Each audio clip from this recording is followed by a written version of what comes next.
तो दोस्तों finally Moana 2 जो कि हमारे नज़दीकी सिनेमाघरों में कुछ ही दिनों में लॉन्च की जाने वाली है।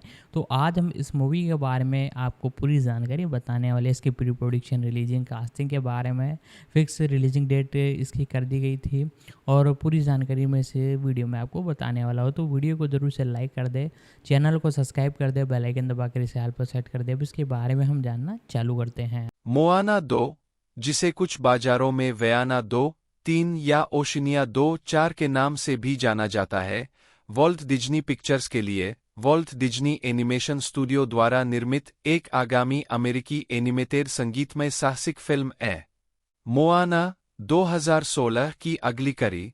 इस फिल्म का निर्देशन David Derrick junior, Jason Hand और डाना लेडॉक्स मिलर, उनके फीचर निर्देशन में पहली बार ने किया था और क्रिस्टीना चेन और यवेट मेरिनो द्वारा निर्मित जेरेड बुश और मिलर की पटकथा से 1-2-5। इस फिल्म में ऑली क्रावल्हो, ड्वेन जॉनसन, तेमुरा मॉरिसन, निकोल शेरजिंगर, राहेल हाउस और एलन तुडिक शामिल हैं। सभी पहली फिल्म से अपनी भूमिकाओं को दोहरा रहे हैं, जिसमें खलेसी लैम्बर्टत्सुरा, रोज माताफियो, डेविड फेन, हुआला लाइचुंग, अभिमाई फ्रेजर और गेराल्ड रामसे शामिल हैं। चूंकि हॉलीवुड ने कोविड-19 लॉकडाउन के कारण थिएटर बंद होने के कारण राजस्व उत्पन्न करने के लिए संघर्ष किया, मोआना 2 पर विकास डिज्नी प्लस के लिए एक लंबी सी सीमित स्ट्रीमिंग श्रृंखला के रूप में शुरू हुआ। 6 फरवरी 2024 तक एक नाटकीय सीक्वल में फिर से काम करने से पहले डेरिक ने लेखक और निर्देशक दोनों के रूप में पुष्टि की। मई में हैंड, मिलर, चेन और मेरिनो की भागीदारी की पुष्टि की गई थी। एक महीने बाद बुश के लेखक के रूप में लौटने की पुष्टि की गई थी। बाद में मिलर ने अगस्त में सहलेखक के रूप में डेरिक की जगह ली। पहली फिल्म के संगीतकार और सह गीतकार मार्क मैंसीना और ओपेटिया फोआई ने स्कोर करने और गाने लिखने के लिए वापसी की।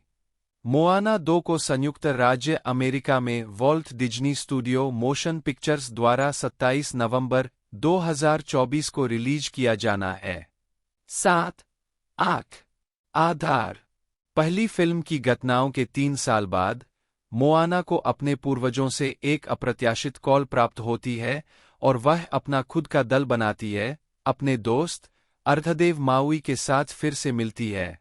जब वे मोतुफेतु के छिपे हुए द्वीप पर भगवान नालो के अभिशाप को तोड़ने के लिए ओशिनिया के दूर समुद्र की यात्रा करते हैं, जो एक बार समुद्र के लोगों को जोड़ता था, तो वे पुराने और नए दुश्मनों का सामना करते हैं, जिनमें काकामोरा और अंडरवर्ल्ड देवी मातंगी शामिल है। 9 ढालना। ऑली क्रावल्हो मोआना के रूप में 10-11 गांव के मुखिया तुई और उनकी पत्नी सिना की जिज्ञासु बेटी, जिसे मोतुफेतु द्वीप पर अभिशाप को तोड़ने के लिए सागर द्वारा चुना जाता है। ड्वेन जॉनसन माउई के रूप में 12-13, एक मजबूत इरादों वाला आकार बदलने वाला देवता जो मोआना के साथ उसकी यात्रा में साथ देता है। तुई के रूप में तेमुएरा मॉरिसन, मोआना के पिता और मोटुनुई द्वीप के प्रमुख। 9 निकोल शेरजिंगर, सिना, मोआना की मां और मोटुनुई की सरदार। 9 मोआना की छोटी बहन सिमिया के रूप में खलीसी लैम्बर्टत्सुदा। 9 रोज माताफियो लोतो के रूप में मोआना के रास्ता खोजने वाले दल की एक बुद्धिमान लेकिन विचित्र सदस्य।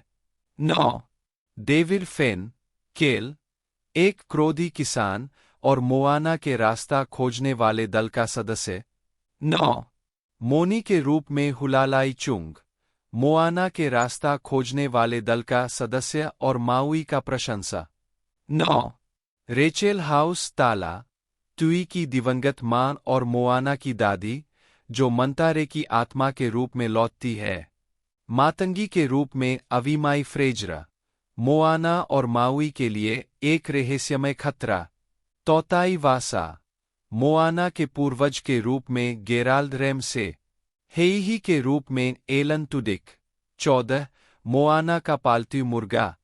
उत्पादन विकास।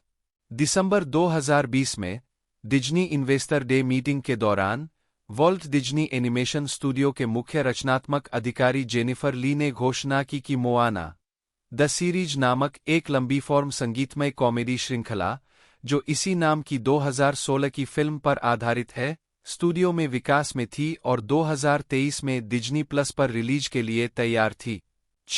15 अगस्त 2021 तक यह बताया गया कि ओसनाथ श्योरर एक बार फिर निर्माता के रूप में काम करेंगे। 16 जनवरी 2022 में यह घोषणा की गई कि डेविड डेरिक जूनियर पहली फिल्म के स्टोरीबोर्ड कलाकार की भूमिका को भरने के बाद लेखक और निर्देशक के रूप में काम करेंगे। 17-18 एक नौ श्रृंखला ने फिल्म के लेखक और 2016 की एनिमेटेड फिल्म के पटकथा लेखक जेरेड बुश के अनुसार मोआना के लाइव एक्शन रीमेक के साथ साथ विकास में प्रवेश किए। फरवरी 2024 में डिज्नी के सीईओ बॉब इगर ने घोषणा की कि श्रृंखला को मोआना 2 नामक एक नाटकीय सीक्वल में फिर से तैयार किया गया था, जिसमें डेरिक और श्योरर परियोजना से जुड़े रहे। 21 मई में पहले ट्रेलर की रिलीज तक जेसन हैंड और डाना लेडॉक्स मिलर को डेरिक के साथ सहनिर्देशक के रूप में पुष्टि की गई थी, जबकि क्रिस्टीना चेन और यवेट मेरिनो को फिल्म के निर्माता के रूप में श्योरर की जगह लेने के लिए पता चला था। 1 दलाई इस घोषणा के तुरंत बाद की श्रृंखला को एक नाटकीय फीचर फिल्म में पुनर्निर्मित किया जा रहा है। ऑली क्रावल्हो और ड्वेन जॉनसन को मोआना और माउई के रूप में अपनी अपनी भूमिकाओं को फिर से निभाने की पुष्टि की गई। 10, 11, 12, 13 जॉनसन ने बाद में पुष्टि की कि वह इसके विकास सहित इसकी अवधारणा के समय से ही इस परियोजना में शामिल थे। उन्होंने कहा, मैं प्रशंसकों को फिल्म, तकनीक, प्रभाव अत्याधुनिक देखने के लिए इंतजार नहीं कर सकता। हम सभी वास्तव में इसके लिए गए थे। हमने सोचा कि अगर हम किसी ऐसी चीज का सीक्वल बनाने जा रहे हैं जिसे बहुत पसंद किया जाता है, तो वास्तव में इसके लिए जाए। 12 NAC international animation film festival में कई और कलाकारों का अनावरण किया गया, जिसमें तेमुरा मॉरिसन और निकोल शेरजिंगर नए सदस्यों में मोआना की नई बहन के रूप में खलेसी लैम्बर्टत्सुरा और मोआना के वेफाइंडिंग क्रू के सदस्यों के रूप में रोज माताफियो, डेविड फेन और हुआलालाई चुंग शामिल। 9 एनिमेशन एनिमेशन को वॉल्ट डिज्नी एनिमेशन स्टूडियो के वैंकूवर स्टूडियो में तब संभाला गया था जब इसे एक सीरीज के रूप में विकसित किया जा रहा था, जबकि प्री प्रोडक्शन और स्टोरीबोर्डिंग बर्बैंक स्टूडियो में हुई थी। 16 यह वैंकूवर स्टूडियो में बनने वाली पहली फीचर फिल्म है। 16 22 लेकिन यह रिलीज होने वाली पहली परियोजना नहीं है। उस साल की शुरुआत में इवाजू रिलीज हुई थी। NAC international animation film festival में यह पता चला कि दिग्गज मार्क हेन और एरिक गोल्डबर्ग माउई के टैटू के लिए हाथ से तैयार किए गए एनिमेटरों के प्रशिक्षुओं की एक टीम की देखरेख करेंगे। गोल्डबर्ग पहली फिल्म के लिए मिनी माउई के पर्यवेक्षक एनिमेटर थे।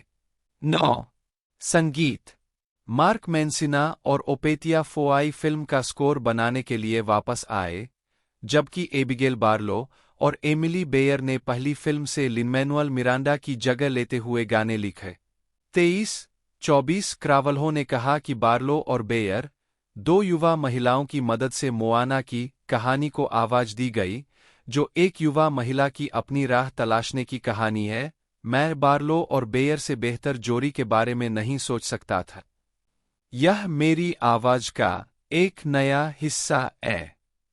यह फिल्म अनिर्णय के इन समयों में इन कम नोटों को खोदती है जब हम नहीं जानते कि हमें आगे क्या करना चाहिए। इन गीतों में बहुत गहरी परतें हैं। 23 मुक्त करना डाना लेडॉक्स मिलर, फिल्म के 3 निर्देशकों और 2 पटकथा लेखकों में से एक। ऑली क्रावल्हो, मोआना की आवाज। मिलर और क्रावल्हो ने कैलिफोर्निया के एनाहिम में डी 23-2024 में फिल्म पर अपने काम पर चर्चा की। मोआना 27 नवंबर 2024 को सिनेमाघरों में रिलीज होने वाली है। 21-25 विपणन फिल्म का पहला ट्रेलर 1 महीने पहले सिनेमाकॉन में डेब्यू करने के बाद 29 मई 2024 को रिलीज किया गया था। 1-26 फिल्म की एक झलक 14 जून 2024 को 2024 NAC international animation film festival में दिखाई गई थी। 27 ट्रेलर ने सभी प्लेटफार्मों पर अपने पहले 24 घंटों में 178 मिलियन से अधिक बार देखा, जिसने डिज्नी एनिमेटेड फिल्म के लिए अब तक के सबसे ज्यादा देखे जाने वाले ट्रेलर के रूप में एक नया रिकॉर्ड तोड़ दिया। यह रिकॉर्ड पहले फ्रोजन 2 और पिक्सर की इनसाइड आउट 2, जिसमें से बाद वाला ट्रेलर सिनेमाघरों में जुड़ा हुआ था, के पास था।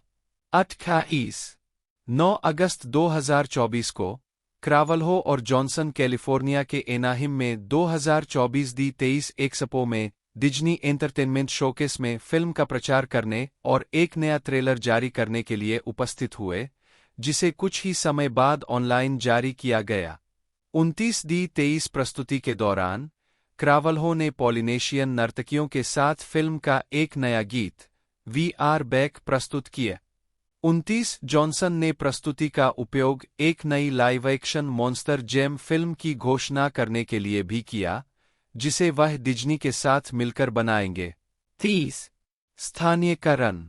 पहली फिल्म की तरह मोआना 2 को यूरोपीय देशों में रिलीज किया जाना तय है। 31, 32, 33 ट्रेडमार्क संघर्ष के कारण शीर्षक और नायक का नाम बदलकर वयाना कर दिया गया है। 34 सीक्वल के लिए पॉलिनेशियन भाषाओं में 2 विशेष डबिंग जारी की जानी है, एक हवाईयन 35 और एक माओरी भाषा डबिंग 36। इन दोनों भाषाओं में 2016 में जारी एक ताहिती डबिंग के साथ 37 को पहली फिल्म की डबिंग भी मिली थी। राहेल हाउस द्वारा निर्देशित माओरी डबिंग 38 का प्रीमियर 2017 में हुआ था, 39 जबकि एक हवाईयन का प्रीमियर 2018 में हुआ था, जिसमें ऑली क्रावल्हो ने मोआना के रूप में अपनी भूमिका को दोहराया था। 40 ऑली क्रावल्हो सीक्वल की हवाईयन डबिंग में भी मुख्य भूमिका निभाने के लिए तैयार है। 35 nodes Walt Disney pictures banner के माध्यम से Walt Disney studio motion pictures द्वारा वितरित। जेरेड बुश, जन्म 12 जून 1974, एक अमेरिकी पटकथा लेखक, निर्माता और निर्देशक है, जिन्होंने 2024 से वॉल्ट डिज्नी एनिमेशन स्टूडियो के मुख्य रचनात्मक अधिकारी के रूप में काम किया है। उन्हें वॉल्ट डिज्नी एनिमेशन स्टूडियो की फिल्म जूटोपिया 2016 के सहलेखन और सहनिर्देशन, फिल्म मोआना 2016 के लेखन और फिल्म एनकांतो 2021 के लिए सर्वश्रेष्ठ एनिमेटेड फीचर के लिए अकादमी पुरस्कार के लेखन, निर्देशन और जीतने के अलावा डिज्नी एक्सरी animated series Penn Zero part time hero के सहनिर्माण और कार्यकारी निर्माण के लिए जाना जाता है। 3 आजीविका।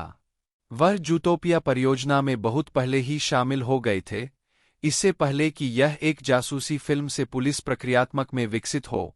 वह एक जासूसी फिल्म पर काम करने के लिए उत्साहित थे क्योंकि उनके पिता और दादा दोनों ने केंद्रीय खुफिया एजेंसी के लिए काम किया था। 4 उन्होंने वॉल्ट डिज्नी एनिमेशन स्टूडियो की मोआना की पटकथा भी लिखी। 5 बुश ने animated television series Penn Zero part time hero का सहनिर्माण किया। 6 2021 में बुश ने बायरन हॉवर्ड के साथ एक कोलंबियाई जादुई परिवार के बारे में एनकांतो का निर्देशन किया, जिसमें चारिस कास्त्रो स्मिथ सहनिर्देशक थे। 7 बुश ने कास्त्रो स्मिथ के साथ पटकथा का सहलेखन भी किया।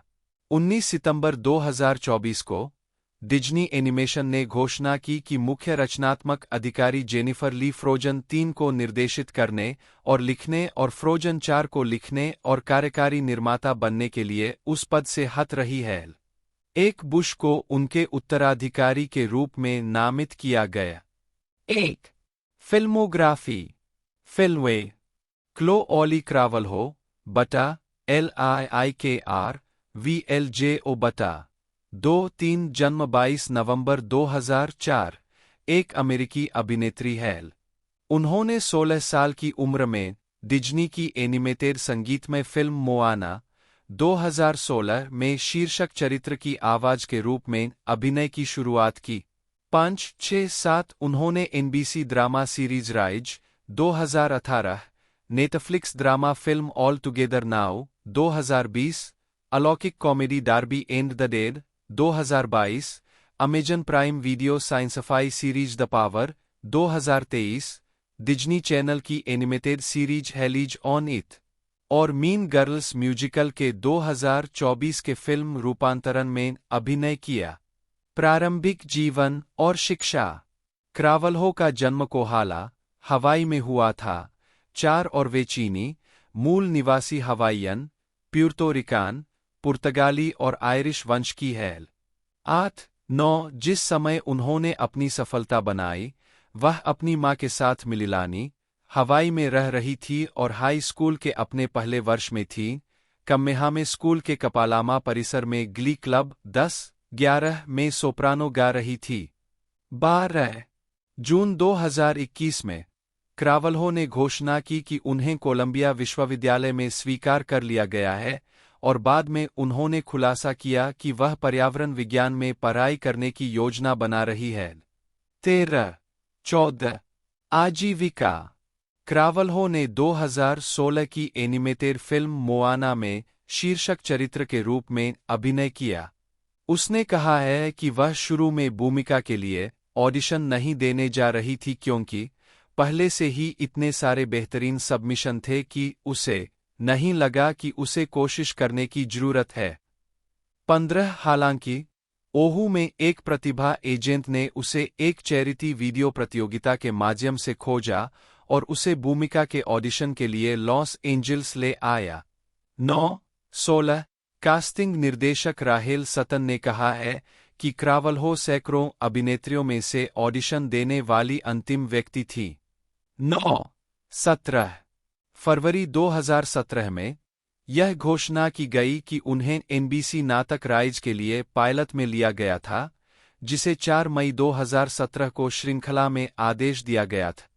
18-19 श्रृंखला का प्रीमियर 13 मार्च 2018 को हुआ था, लेकिन एनबीसी ने कम रेटिंग के कारण 15 मई 2018 को श्रृंखला को रद्द कर दिया।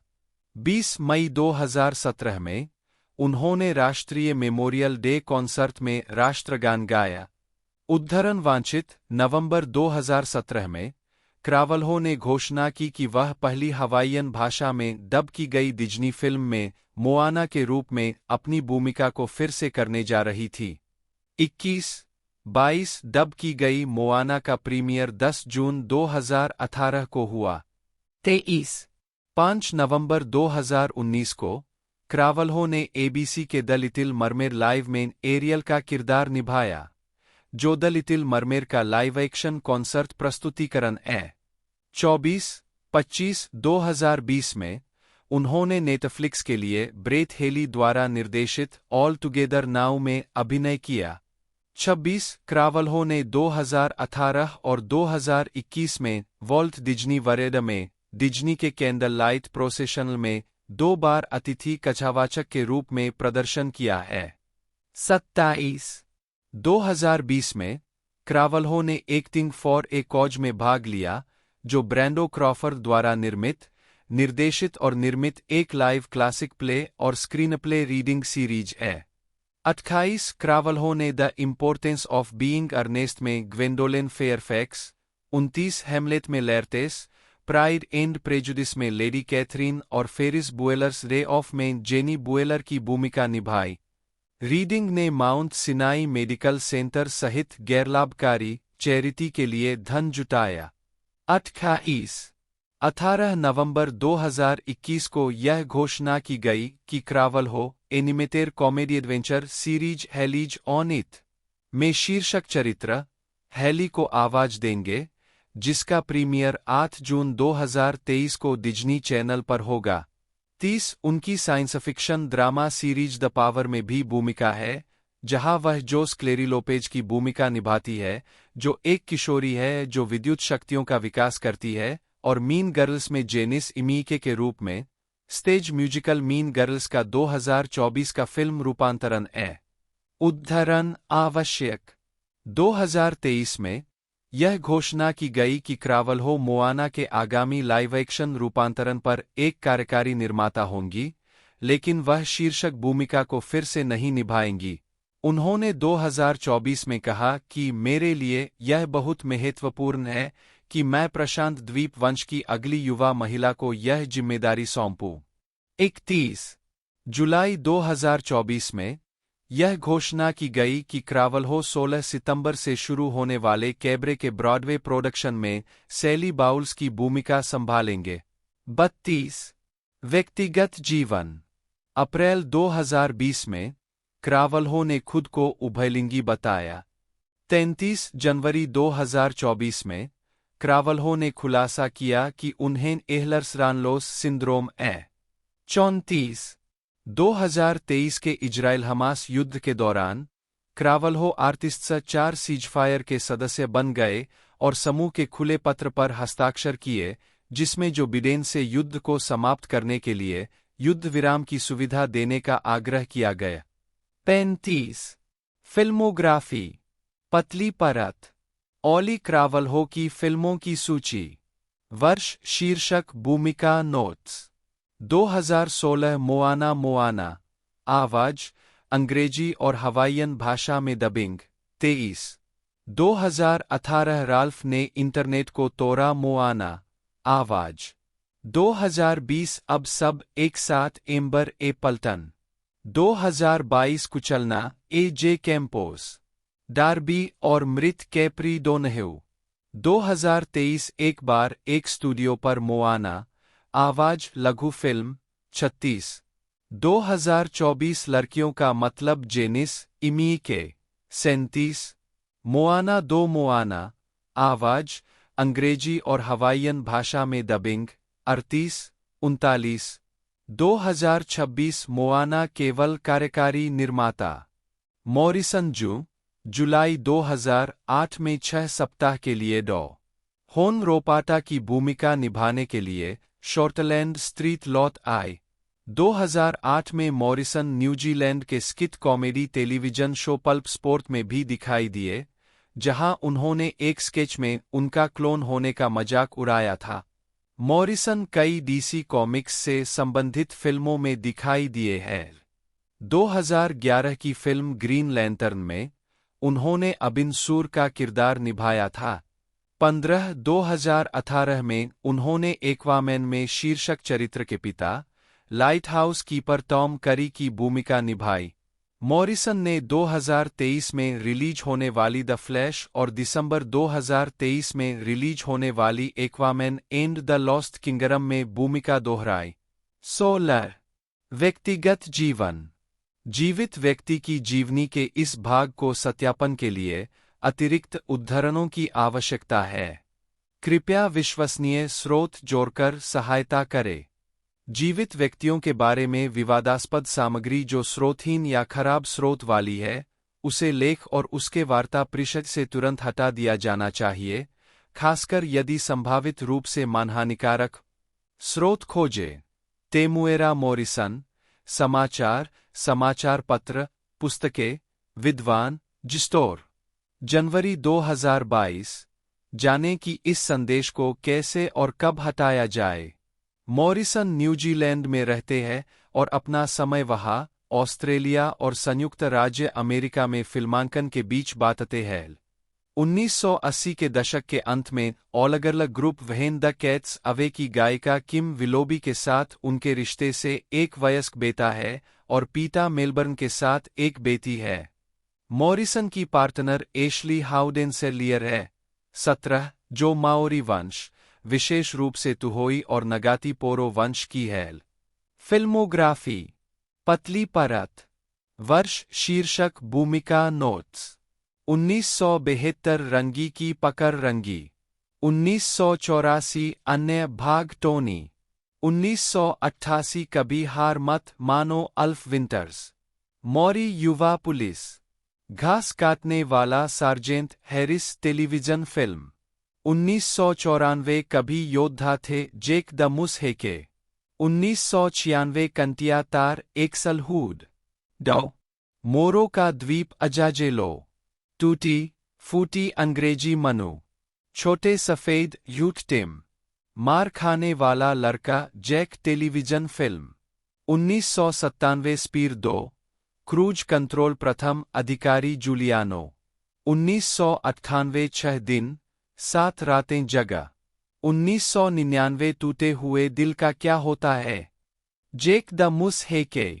शाम से सुबह तक 3, जल्लाद की बेटी मॉरिसियो बटा The Hangman direct to video. 2000 ऊर्ध्वाधर सीमा मेजर रसूल। 2001 टेरी धरती विल बेस्टियन। इहाका कुंद यंत्र Tito Ihaka television film. 2002 Star Wars episode 2 clones का हमला Jango Fett. Clone troopers आवाज बॉडी टेलर द्वारा निभाई गई। 18 19 2004 खूबसूरत देश सांप का सिर। Blueberry Rooney. The empire strikes back DVD special edition Boba Fett. Temuera Derek Morrison एमेंजेडेम। जन्म 26 दिसंबर 1907, न्यूजीलैंड के एक अभिनेता है जिन्हें पहली बार अपने देश में सोप ओपेरा शॉर्टलैंड स्ट्रीट में डॉ होन रोपाटा की भूमिका निभाने के लिए पहचान मिली थी। उन्होंने 1994 की फिल्म वंस वेयर वॉरियर्स और इसके 1999 के sequel what becomes of the broken hearted में जेक द मुस हेके के रूप में अपनी प्रमुख भूमिका के लिए आलोचकों की प्रशंसा प्राप्त की। न्यूजीलैंड के बाहर मॉरिसन को स्टार वार्स मल्टीमीडिया फ्रेंचाइजी में उनके काम के लिए जाना जाता है, जिसमें उन्होंने जंगो फेथ की भूमिका निभाई है और साथ ही उनके कई जेनेटिक क्लोन भी शामिल है, जिनमें क्लोन ट्रूपर्स और जंगो का क्लोन बेटा बोबा शामिल है। उन्होंने 2002 की film attack of the clones में जंगो की भूमिका की शुरुआत की थी। मॉरिसन ने 2004 में द एम्पायर स्ट्राइक्स बैक के पुनः रिलीज विभिन्न स्टार वार्स वीडियो गेम में बोबा फेथ की आवाज प्रदान की और वह द मैंडलोरियन 2019 वर्तमान के दूसरे सीजन और spin show the book of Boba faith 2021 से 2022 में बोबा को पूरी तरह से चित्रित करेंगे। मॉरिसन को डिज्नी की मोआना 2016 में शीर्षक चरित्र के पिता चीफ टी की आवाज देने और डीसीयू फिल्मों एक्वामैन 2018, द फ्लैश और Aquaman and the lost kingdom दोनों 2023 में आर्थर करी के पिता टॉम करी की भूमिका निभाने के लिए भी जाना जाता है। प्रारंभिक जीवन। मॉरिसन का जन्म 26 दिसंबर 1960 को न्यूजीलैंड के उत्तरी द्वीप पर रोतोरुआ शहर में हुआ था। वह हाना मॉरिसन, नी स्टैफोर्ड और संगीतकार लॉरी मॉरिसन के बेटे एल। एक वहते अरावा, नगाती वहाकाऊ और तेनुई, नगाती मनियापोतो, नगाती रारुआ, वहाकापा का माओरी है और उसके पास स्कॉटिश और आयरिश वंश भी है। 2-3 उनकी बहन कलाकार टैनी मॉरिसन थी और उनके चाचा संगीतकार सर हॉवर्ड मॉरिसन थे। उनकी माध्यमिक शिक्षा वेस्ले कॉलेज, ऑकलैंड और वेस्टर्न हाइट्स हाई स्कूल, रोतोरुआ में हुई। आजीविका। मॉरिसन ने 1973 की फिल्म रंगीज कैच में अपनी पहली फिल्म की शुरुआत की, जिसमें उन्होंने शीर्षक चरित्र निभाया। उन्होंने New Zealand special performing arts training scheme के तहत ड्रामा में प्रशिक्षण लिया। उनकी शुरुआती मुख्य भूमिकाओं में से एक 1988 की फिल्म नेवर से डाई में थी, जिसमें लिसा इल्बेकर उनके साथ थी। इसके बाद उन्होंने 1992 से 1995 तक टेलीविजन सोप ओपेरा शॉर्टलैंड स्ट्रीट में डॉ होन रोपाटा की भूमिका निभाई। उन्हें तब अमर कर दिया गया जब एक अन्य चरित्र ने उन्हें यह कहते हुए डांटा, आप अब ग्वाटेमाला में नहीं हैं, डॉ रोपाटा। 1994 में उन्होंने एलन डफ के इसी नाम के उपन्यास के फिल्म रूपांतरण वंस वेयर वॉरियर्स में हिंसक और अपमानजनक माओरी पति जेक द मुस हेके की भूमिका के लिए ध्यान आकर्षित किए। यह फिल्म न्यूजीलैंड में रिलीज हुई सबसे सफल स्थानीय फिल्म बन गई और विदेशों में कई देशों में बेची गई। इस भूमिका ने उन्हें अंतर्राष्ट्रीय ख्याति दिलाई और उन्हें 1994 के न्यूजीलैंड फिल्म और टेलीविजन पुरस्कारों में नाटकीय भूमिका में सर्वश्रेष्ठ पुरुष प्रदर्शन के लिए पुरस्कार मिला। उन्होंने sequel what becomes of the broken hearted में भूमिका दोहराई, जिसके लिए उन्हें न्यूजीलैंड फिल्म पुरस्कारों से सर्वश्रेष्ठ अभिनेता का पुरस्कार मिला। अपने प्रदर्शन के लिए प्राप्त प्रशंसा के बावजूद मॉरिसन ने 2010 में कहा कि उन्होंने भूमिका से टाइपकास्ट महसूस किया, इस हद तक कि यह मेरे गले में एक चक्की का पत्थर था। 4. वेस्पीर 2, क्रूज कंट्रोल 1997 और द ब्यूटीफुल कंट्री 2004 में सहायक भूमिकाओं में नजर आए। 2005 में मॉरिसन न्यूजीलैंड टेलीविजन पर talk show the time show के होस्ट बन गए। 1996 के क्वींस बर्थडे ऑनर्स में मॉरिसन को नाटक में सेवाओं के लिए न्यूजीलैंड ऑर्डर ऑफ मेरिट का सदस्य नियुक्त किया गया था। 6.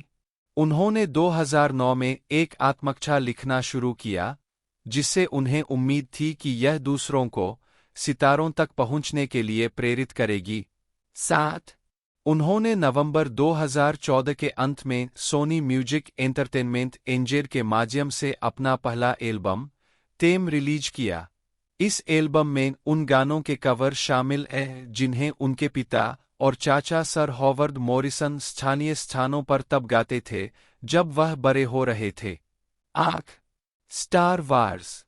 मॉरिसन 2002 की film star Wars episode 2 attack of the clones में बाउंटी शिकारी जांगो फेट की भूमिका के साथ न्यूजीलैंड के बाहर दर्शकों के लिए व्यापक रूप से जाने गए। फिल्म के कथानक का एक हिस्सा जांगो के डीएनए के साथ बनाए गए क्लोनों की एक सेना को शामिल करता है। मॉरिसन ने क्लोनों के लिए आवाज अभिनय भी प्रदान किया। 9. वह star Wars episode 3 revenge of the Sith में कई क्लोनों के रूप में फिर से दिखाई दिए और जेसन विंग्रीन की आवाज को बदलते हुए मूल स्टार वार्स 3 के 2004 के डीवीडी री रिलीज में चरित्र बोबा फेट जांगो के क्लोन बेटे की पंक्तियों को फिर से रिकॉर्ड किए। मॉरिसन ने तब से लुकासआर्ट्स द्वारा निर्मित कई स्टार वार्स वीडियो गेम में जांगो फेट और उनके क्लोन को चित्रित किया है। उन्होंने स्टार वार्स रिपब्लिक कमांडो 2005 में क्लोन कमांडो बॉस की भूमिका निभाई। स्टार वार्स बैटल फ्रंट 2004 में सभी सैनिकों की आवाज दी और इसके सीक्वल बैटल फ्रंट 2 2005 में जांगो और बोबा फेट दोनों को आवाज दी। मॉरिसन ने स्टार वार्स बाउंटी हंटर 2002 में जांगो के रूप में अपनी भूमिका दोहराई, जो कि चरित्र के आसपास केंद्रित एक गेम था, और Lego Star Wars the video game 2005 अपने क्लोन के साथ, लेकिन बाद में उन्हें श्रेय नहीं दिया गया था।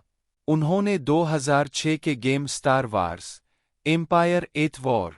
मॉरिसन ने द मैंडलोरियन 2020 के दूसरे सीजन में पहली बार बोबा फेट को शारीरिक रूप से चित्रित किया। 10 शो में मॉरिसन चरित्र के एक वृद्ध अनुभवी संस्करण को चित्रित करते हैं। 11 मॉरिसन के फेट के चेहरे पर भारी निशान है और अपने कवच को पुनः प्राप्त करने और बहाल करने से पहले वह गहरे रंग के वस्त्र पहनता है। मॉरिसन का कहना है कि शारीरिक रूप से घिसे पिटे रूप के साथ उन्होंने अपनी आवाज को और अधिक कर्कश बनाने के लिए समायोजित किया, जैसे कि बोबा के मुखर तार उसके पिछले आघात से प्रभावित थे। भूमिका के साथ मॉरिसन फेट के चित्रण में अपनी खुद की माओरी संस्कृति का एक हिस्सा लाने में भी सक्षम थे।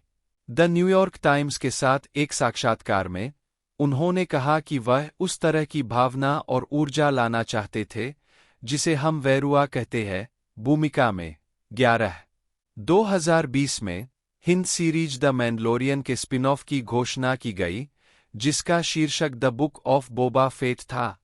12 मॉरिसन ने बोबा फेट के रूप में अपनी भूमिका को दोहराया। 12 1983 की film written of the JD की घटनाओं के बाद फेट के जीवन का अनुसरण करते हुए सीरीज का प्रीमियर 29 दिसंबर 2021 को हुआ। 13 2022 में मॉरिसन ने ओबी-वान केनोबी टीवी सीरीज में एक बेगर अनुभवी क्लोन ट्रूपर के रूप में एक कैमियो उपस्थिति दर्ज की। 14 और अहसोका के एक एपिसोड में रेक्स और अन्य क्लोनों को आवाज दी। अन्य भूमिकाएं 2001 से 2002 ईडन का क्रश। 2001 में शेरजिंगर की मां ने WB के शो पॉपस्टार्स USA के लिए एक विज्ञापन देखा। 13 एक रियलिटी सीरीज जिसका उद्देश्य एक संगीत समूह के गठन से लेकर उनके डेब्यू एल्बम की रिकॉर्डिंग तक का वर्णन करना था। 23 वार्नर ब्रदर्स की छाप लंदनशायर रिकॉर्ड्स ने बैंड के नामकरण से पहले समूह के साथ एक रिकॉर्डिंग अनुबंध पर हस्ताक्षर किए और इसकी सदस्यता को अंतिम रूप दिया, क्योंकि समूह को नेटवर्क टेलीविजन के घंटों का प्रदर्शन प्राप्त होगा। 24 शुरुआत में ऑडिशन के लिए अनिच्छुक, शेरजिंगर ने बाद में अन्यथा चुना क्योंकि उसने इसे लॉस एंजल्स की यात्रा करने के अवसर के रूप में देखा। 13 अपने ऑडिशन के लिए उन्होंने डॉली पार्टन के गाने I will always love you का व्हिटनी ह्यूस्टन का संस्करण गाया और एना मारिया लोम्बो, मेले मिसाजोन, इवेट सोसा और रोसन्ना तवारेज के साथ मिलकर लड़कियों के समूह ईडन क्रश की स्थापना की। 25 उनका पहला एकल गेट ओवर योरसेल्फ मार्च 2001 में रिलीज हुआ और बिलबोर्ड हॉट 100 पर 8वें नंबर पर शुरू हुआ और हॉट 100 सिंगल सेल्स चार्ट पर नंबर 1 पर शुरुआत करने वाली पहली महिला कलाकार बन गई। 26 उनका पहला studio album pop star 2001 billboard 200 chart पर 6थे नंबर पर शुरू हुआ। 27 वे इन सिंक और जेसिका सिम्पसन के साथ दौरे पर गए, लेकिन साल के अंत तक उनका लेबल दिवालिया हो गया और समूह भंग हो गया। 28 इस दौरान द ब्लैक आइड पीज के फ्रंट मैन Will.i.am ने शेरजिंगर को समूह का सदस्य बनने के लिए संपर्क किया। 29 बैंड के विघटन के बाद शेरजिंगर ने अभिनय की ओर रुख किया और माई वाइफ एंड किड्स 2002 जैसे टेलीविजन शो में अतिथि भूमिका निभाई और स्वतंत्र कॉमेडी चेजिंग पापी 2003 में कैमियो किए। 30 2003 से 2009 द पुसीकैट डॉल्स मुख्य लेख द पुसीकैट डॉल्स 2006 में पुसीकैट डॉल्स का प्रदर्शन। अगस्त 2003 में एक एकल रिकॉर्डिंग अनुबंध का विकल्प चुनते हुए शेरजिंगर ने अपने हवाईयन पारिवारिक नाम निकोल किया के तहत अपनी स्वयं की लिखित सामग्री की एक डेमो सीडी के साथ न्यूयॉर्क में अरिस्ता रिकॉर्ड्स के कार्यालय की यात्रा की। उसके प्रदर्शन को शहरव्यापी ब्लैकआउट द्वारा बाधित किया गया था और उसे छोड़ने के लिए मजबूर किया गया था।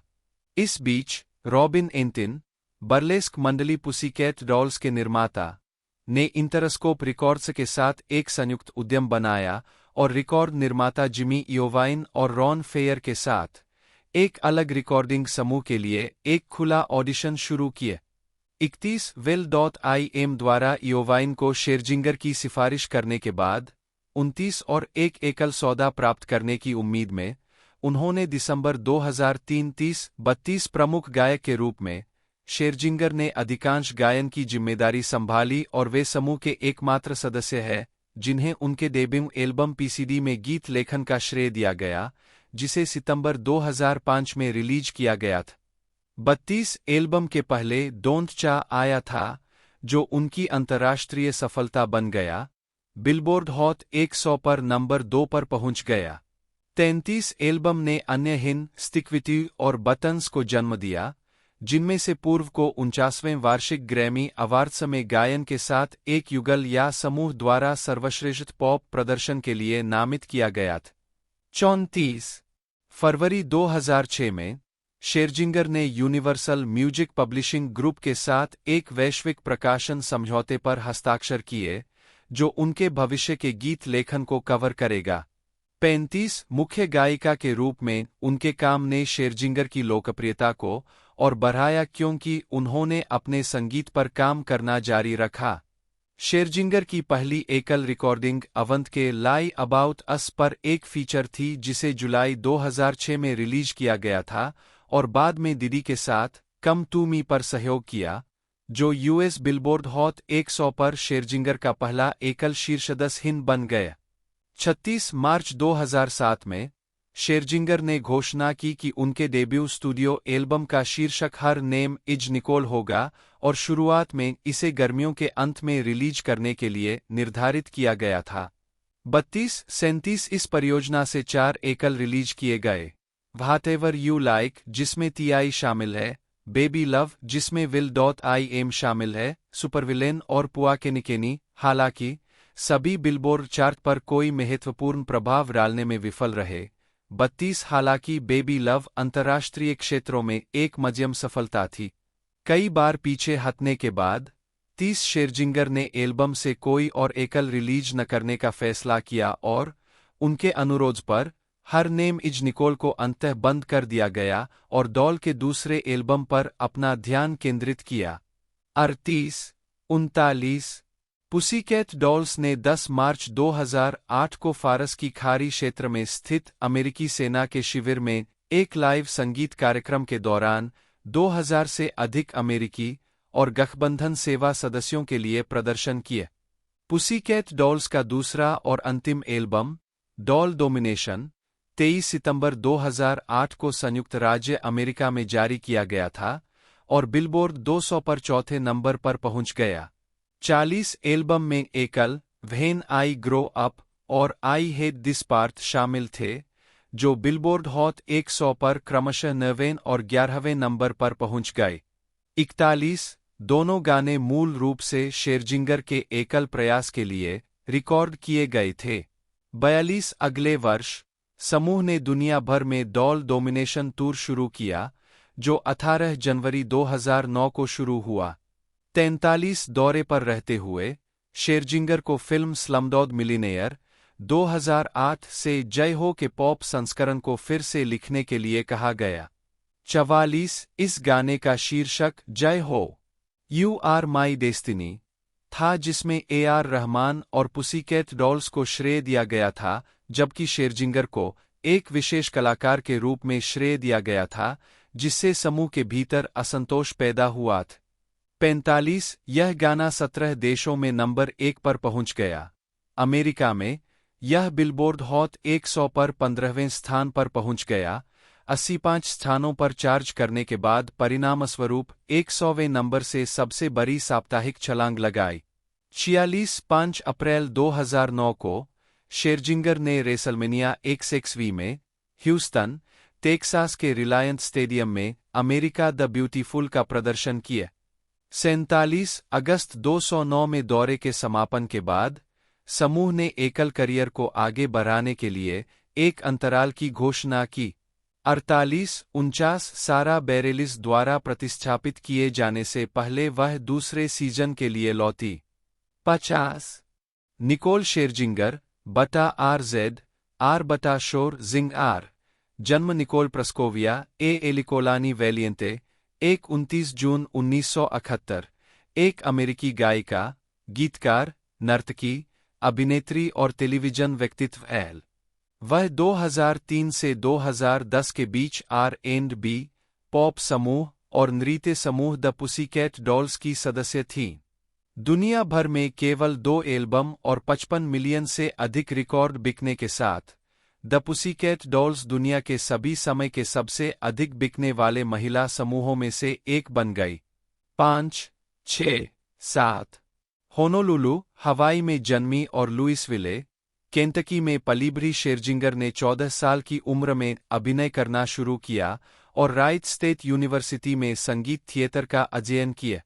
संगीत में करियर बनाने की चाह में शेरजिंगर ने कॉलेज छोड़ दिया और American rock band days of the new के साथ दौरा किया, इससे पहले कि उन्हें ईडन क्रश के साथ हल्की सफलता मिले, जो WB के प्रतिभा प्रतियोगिता शो पॉपस्टार्स के माध्यम से लड़कियों का एक समूह बना था।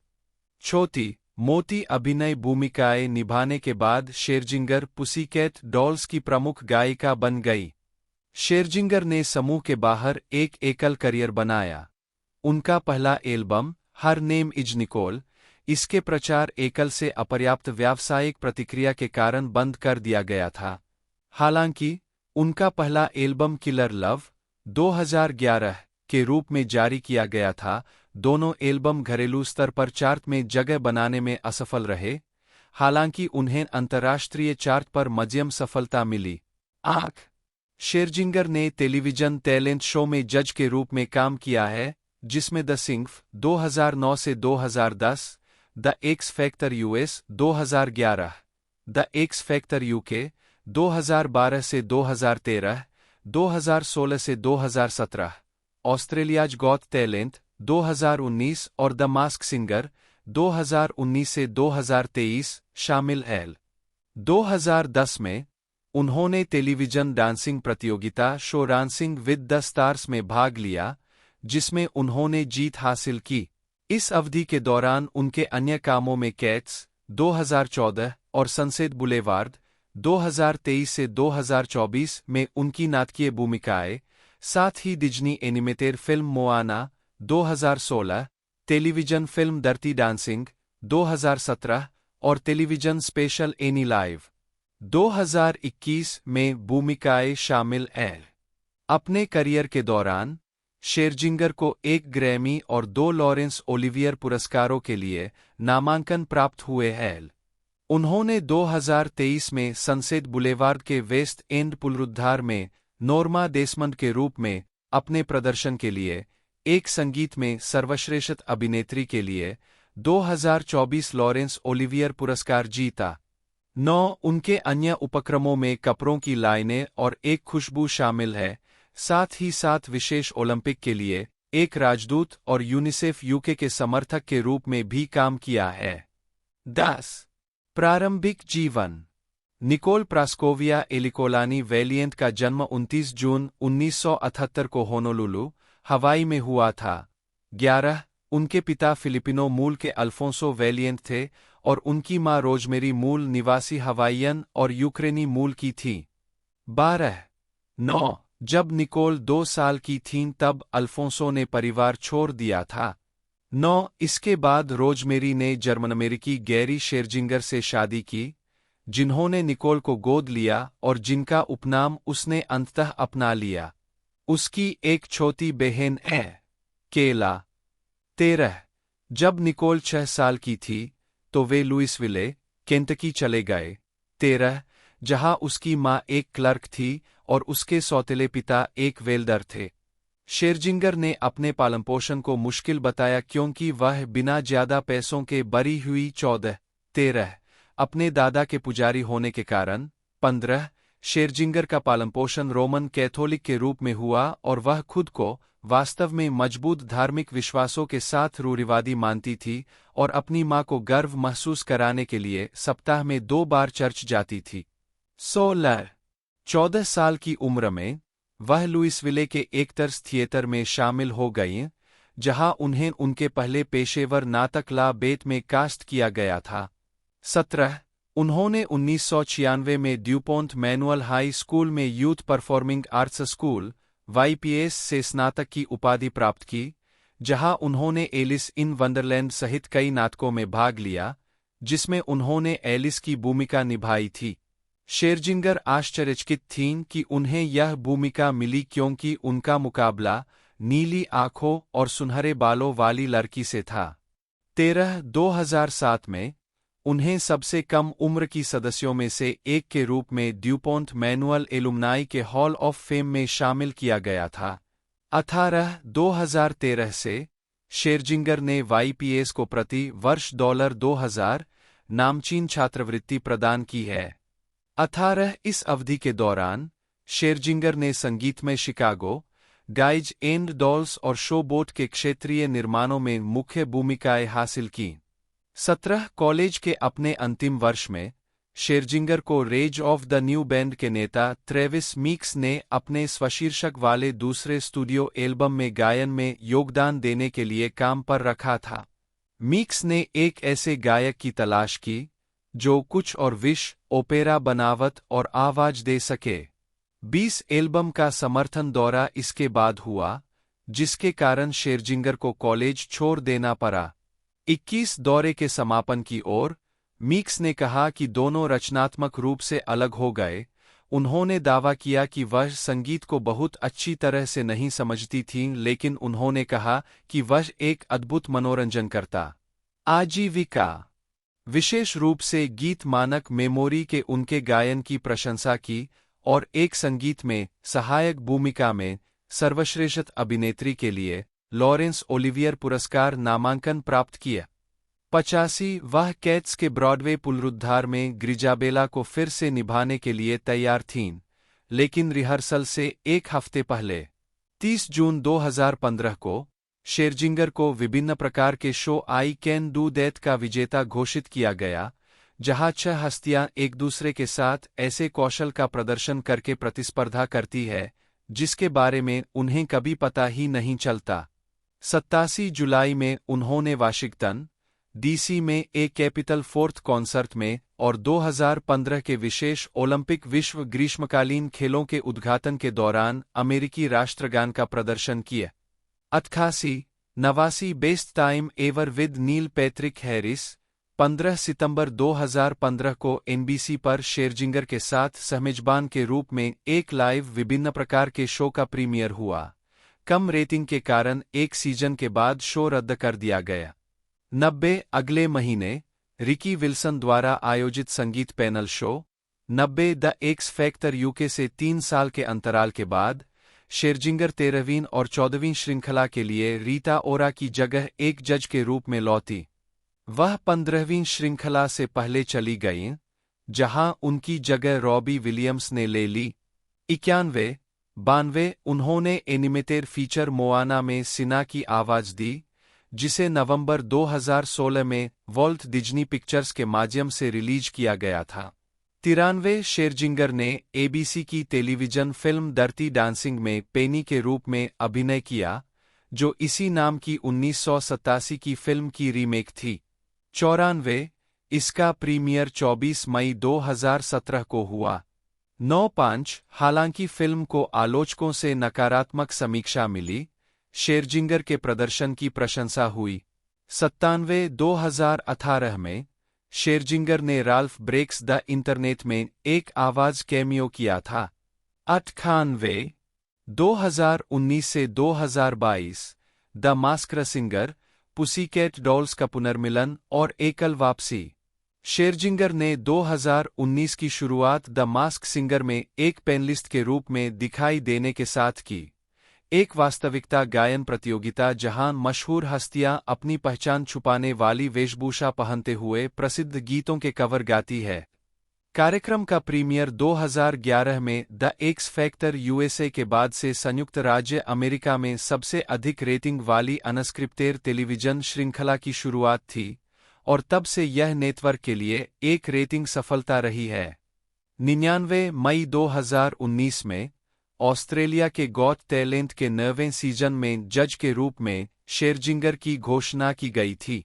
100 अक्टूबर और दिसंबर 2019 के बीच वह द एक्स फैक्टर स्पिन-ऑफ के सेलिब्रिटी और द बैंड में जज के रूप में दिखाई दीं।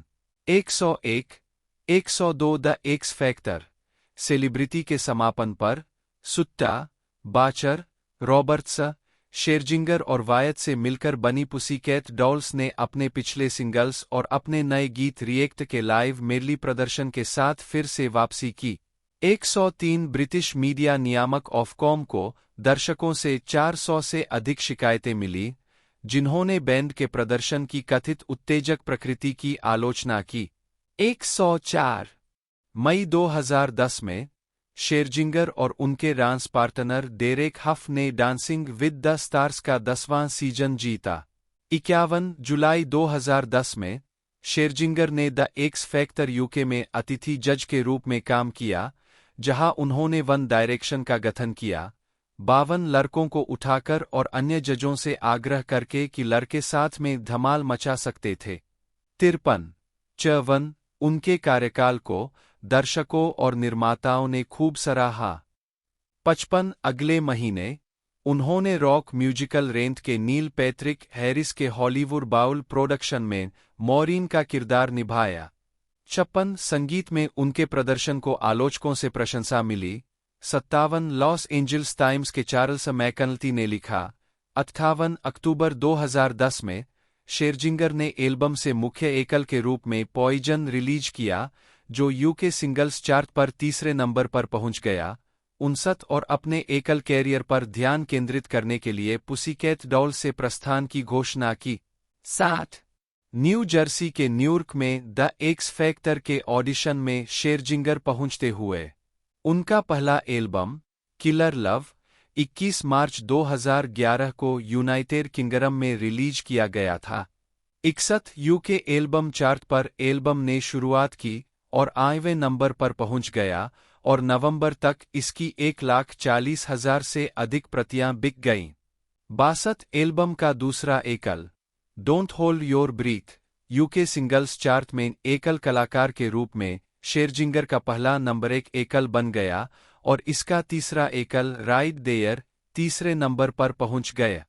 59 राइट देयर को 50 सेंट के साथ रीमिक्स किया गया और यह 29वें नंबर पर पहुंच गया, जो बिलबोर्ड हॉट 100 पर मुख्य कलाकार के रूप में उनका सबसे अधिक चार्टिंग वाला एकल बना रहा।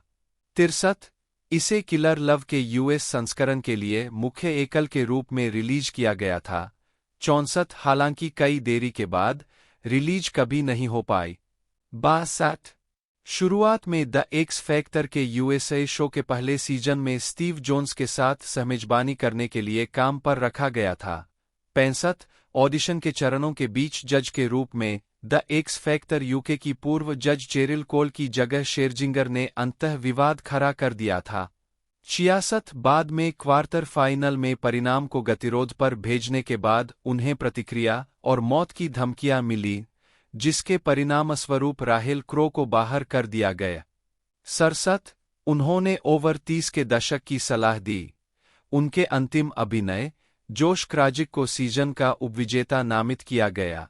68 दिसंबर 2011 में the Phantom of the opera की 25वीं सालगिरह के हिस्से के रूप में शेरजिंगर ने रॉयल वैरायटी परफॉर्मेंस में इसी नाम का गीत प्रस्तुत किया। 69-70 शेरजिंगर ने पहले सीजन के समापन के बाद द एक्स फैक्टर यूएसए छोड़ दिया।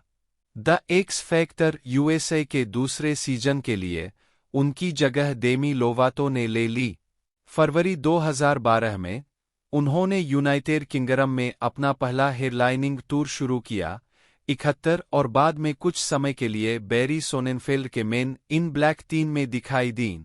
72 15 जून 2012 को उन्हें केली रॉलैंड की जगह द एक्स फैक्टर यूके की 9वीं श्रृंखला के लिए चौथे जज के रूप में पुष्टि की गई, जिसकी कथित सैलरी $1.17 मिलियन थी। 73 शेरजिंगर ने लड़कों की श्रेणी का मार्गदर्शन किया और लाइव शो में प्रतिस्पर्धा करने के लिए जेम्स आर्थर, रायलन क्लार्कनील और जमीने डगलस का चयन किया। शेरजिंगर ने इतिहास रच दिया और यूके शो में बेहद सफल जज बनी। वह एकमात्र जज बनी जिनकी तीनों अदाएं क्वार्टर फाइनल में थी और दूसरी जज जिन्होंने अपनी शेष 2 अदाएं अंतिम 2 के रूप में रखीं। आर्थर ने अंतः सीरीज जीत ली। 75 2013 से 2018 बिग फैट लाई और टेलीविजन उद्यम। 2018 में मॉस्को में साउंडचेक के दौरान शेरजिंगर। मार्च 2013 में शेरजिंगर ने बूमरैंग रिलीज किया, जो यूके सिंगल्स चार्ट पर 6थे नंबर पर शुरू हुआ और शीर्ष पर रहा। 76 इसकी निराशाजनक सफलता के बाद संबंधित एल्बम को हटा दिया गया। 77 शेरजिंगर एक्स फैक्टर की 10वीं सीरीज के लिए जज के रूप में $2.3 मिलियन के कथित वेतन पर लौटी। 78 फरवरी 2014 में शेरजिंगर ने घोषणा की कि उन्होंने सोनी म्यूजिक एंटरटेनमेंट और आरसीए रिकॉर्ड्स के साथ कथित तौर पर $4.5 मिलियन में एक रिकॉर्ड डील साइन की है।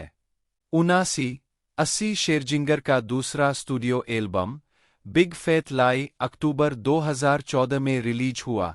यूके एल्बम चार्ट पर इसकी बिक्री में कमी देखी गई, जिसके कारण अगले वर्ष लेबल से उनका अंतिम प्रस्थान हुआ। 81 एल्बम से पहले योर लव, रन और ऑन द रॉक्स एकल रिलीज हुए थे। 82 your love UK singles chart पर 6थे नंबर पर पहुंच गया और अन्य अंतर्राष्ट्रीय बाजारों में मध्यम सफलता हासिल की।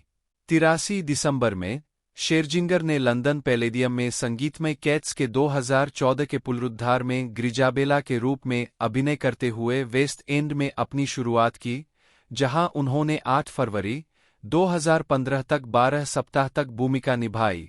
84 उनके प्रदर्शन को आलोचकों से बहुत अच्छी समीक्षा मिली।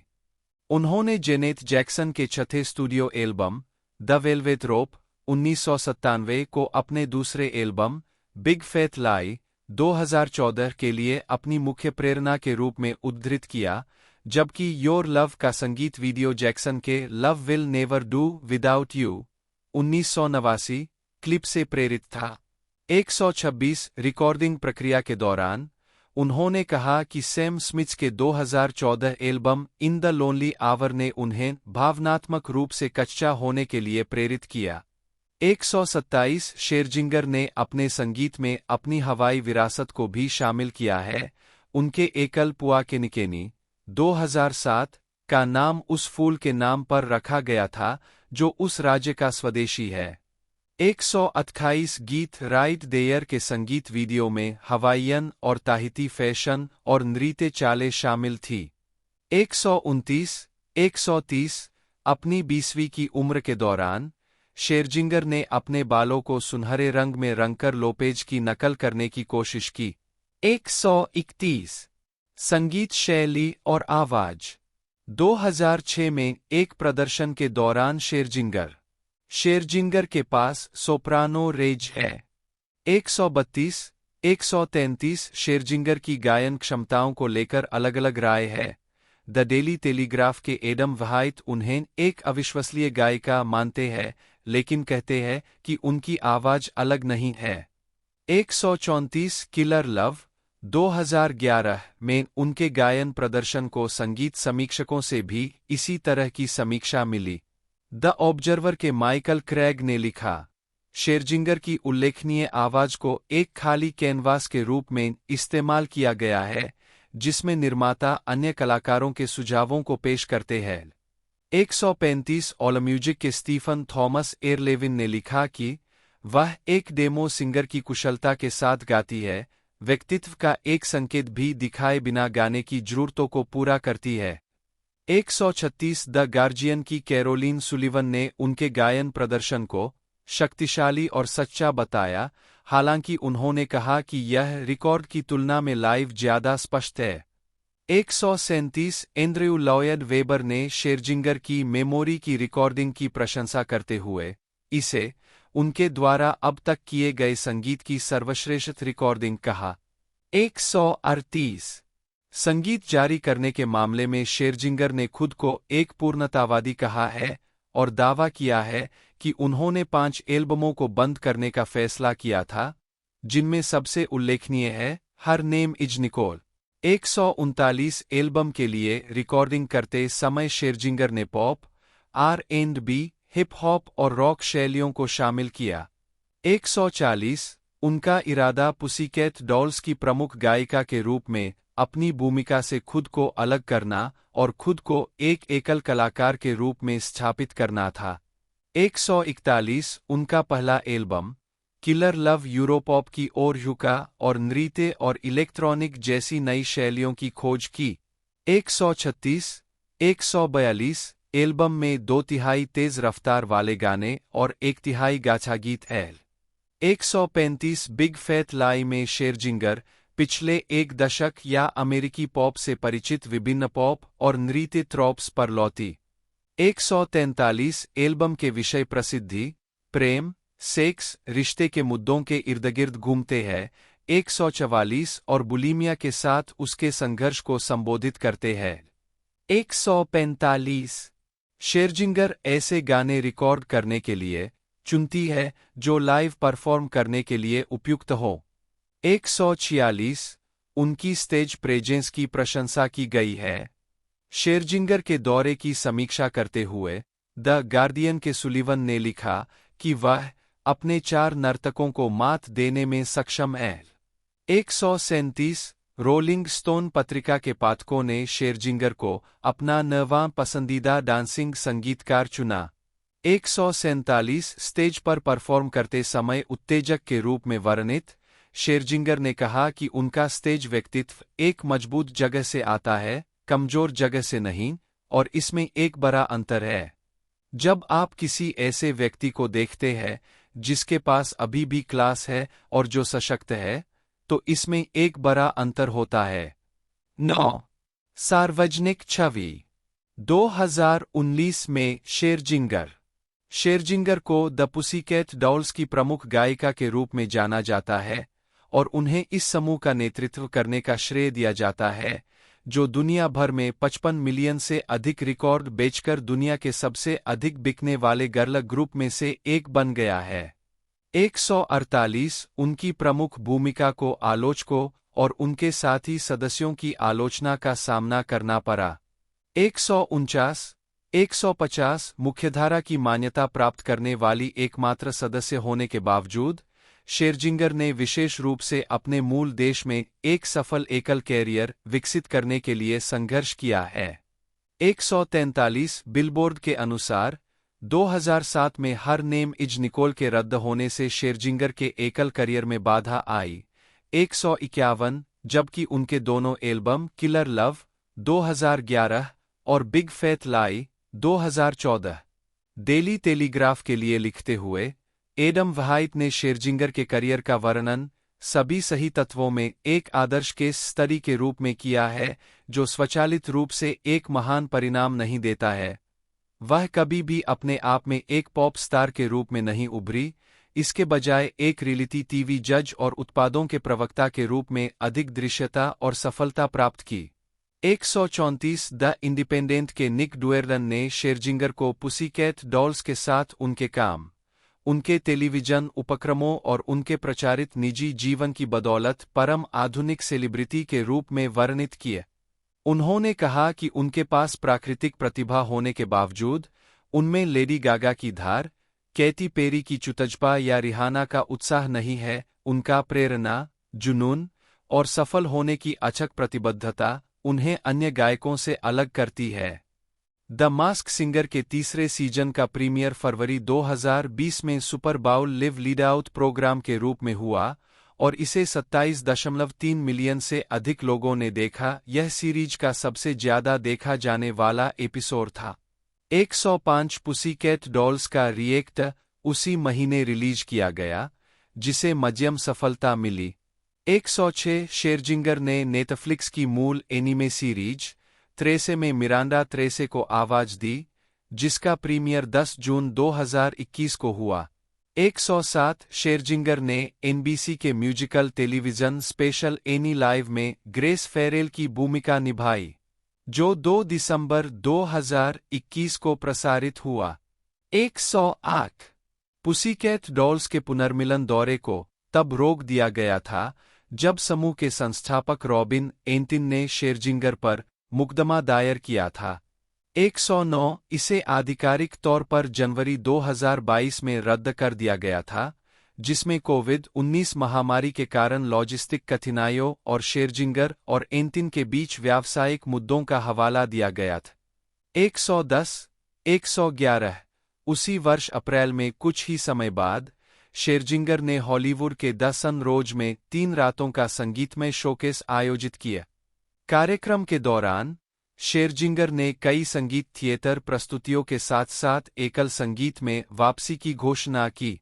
कार्यक्रम के बारे में बोलते हुए शेरजिंगर ने कहा, यह महत्वपूर्ण था कि लोग मुझे इस अंतरंग सेटिंग में देखें, वास्तव में मुझे सुने और गायन के माध्यम से संगीत के प्रति मेरे प्यार और जुड़ाव का अनुभव करें। मेरे लिए एक ऐसा स्थान बनाने के लिए जहां मैं एक कलाकार के रूप में अपनी पूरी क्षमता को जी सकूं, बिना किसी शैली या संगीत की शैली से परिभाषित हुए। उन्होंने संगीत के एक नए ईपी वॉरियर की रिलीज की भी पुष्टि की और इसके एक गीत नेवर गोइंग बैक को पहली बार पेश किया। उन्होंने यह भी पुष्टि की कि लेखन के समय वह हस्ताक्षर रहित एल 112 17 जून 2022 को और बेलफास्ट समाचार आउटलेट द न्यूज़लेटर के अनुसार यह पता चला था कि शेरजिंगर नालू नाम से बिस्तर सहित एक इंटीरियर डिजाइन रेंज की शुरुआत करने के लिए तैयार एल उद्यम को बेडेक के माध्यम से लाइसेंस प्राप्त है, जो एक निर्माता है जिसने टेर बेकर और DKNY के साथ इसी तरह की रेंज का उत्पादन किया है।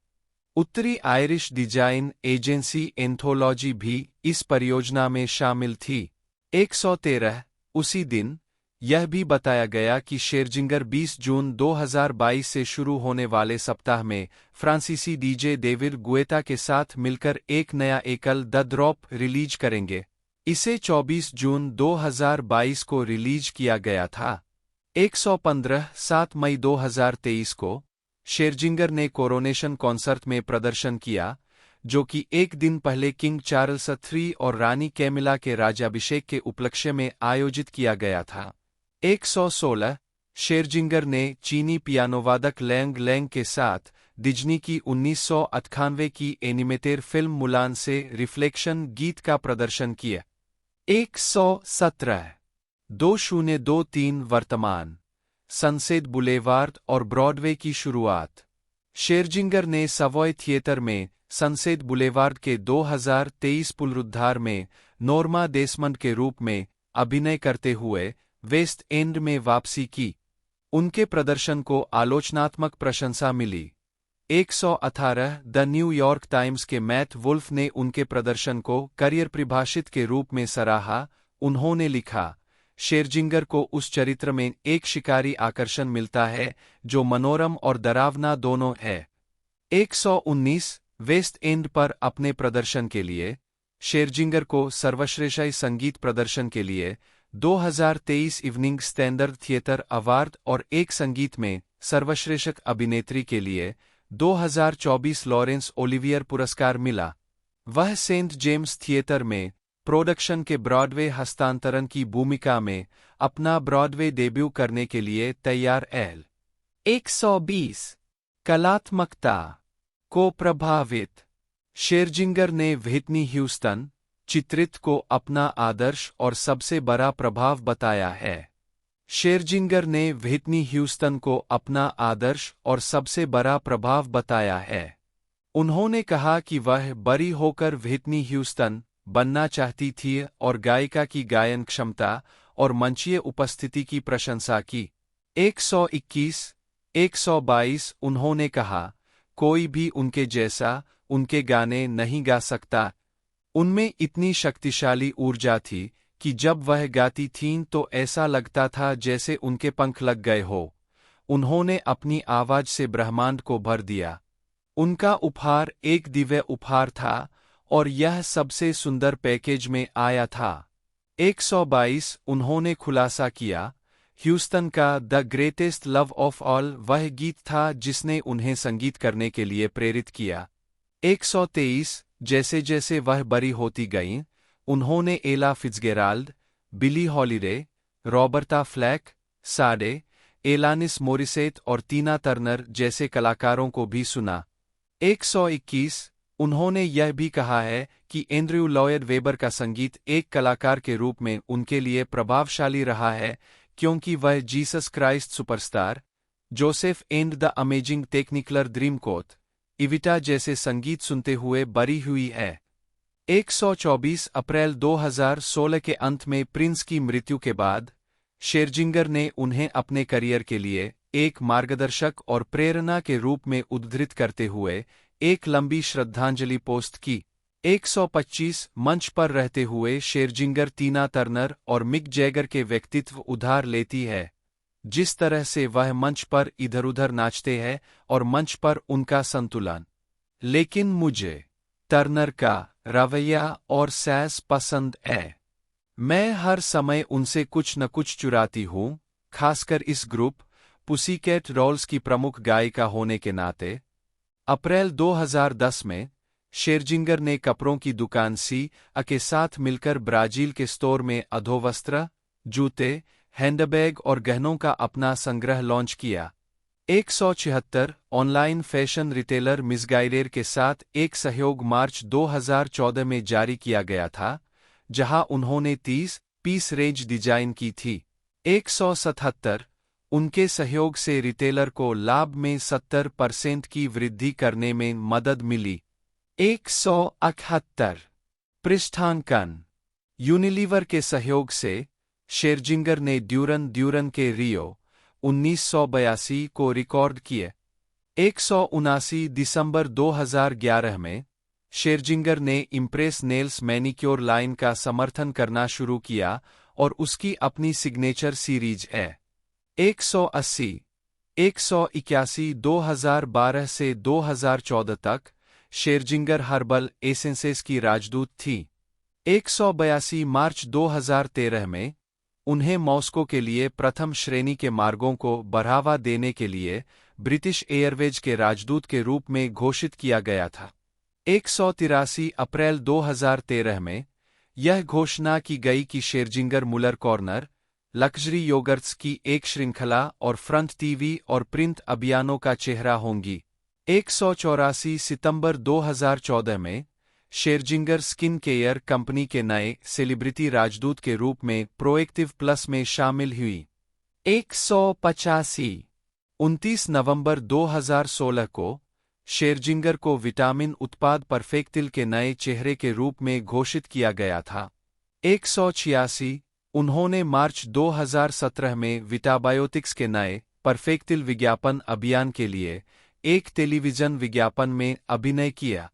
187 2 मार्च 2023 को यह घोषणा की गई कि शेरजिंगर पी एंड ओ क्रूज के लिए पहली गैर ब्रिटिश गॉडमदर होंगी और वह अरविया की गॉडमदर होंगी जिसका नामकरण 16 मार्च 2023 को किया जाना था। 188 डिस्कोग्राफी।